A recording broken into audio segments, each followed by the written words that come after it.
তুমি কি একজন স্নাইপার প্লেয়ার? তাহলে আজকের ভিডিওটি তোমার জন্য। আজকের ভিডিওতে এমন 3টি ক্যারেক্টার কম্বিনেশন বলবো যেগুলো কিন্তু সব ইন্টারন্যাশনাল প্লেয়াররা ইউজ করে। আমাদের ফার্স্ট ক্যারেক্টার হচ্ছে রাফায়েল। যখন তুমি যে কোনো স্নাইপার গান দিয়ে রাফায়েল ইউজ করবা, তখন কিন্তু তোমার সাইলেন্সার লাগবে না। আর যখন তুমি এনিমি ডাউন করবা, এনিমিটি কিন্তু 5 সেকেন্ডের ভিতরে ফিনিশ হয়ে যাবে। আর আমাদের সেকেন্ড ক্যারেক্টার হয়েছে লড়া।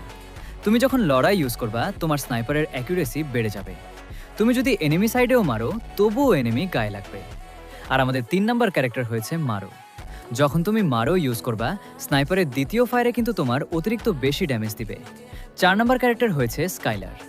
এক কথায় বলতে পারো স্নাইপারের জন্য এখন স্কাইলারই বেস্ট। স্কাইলার কিন্তু এখন চাইলে 2 বার মারতে পারে। আর একটা গুরুত্বপূর্ণ কথা, তোমাদের বেশি বেশি টুর্নামেন্ট খেলতে হবে। এতে করে তোমার অ্যাকুরেসি প্লাস আইকিউ বাড়বে। তোমরা চাইলে আমাদের গ্রুপে খেলতে পারো। এখানে ফ্রি টুর্নামেন্ট খেলতে তো পারবাই, সাথে জিতলে প্রাইজও পাবা। লিংক বায়োতে দেওয়া আছে, দ্রুত জয়েন করো।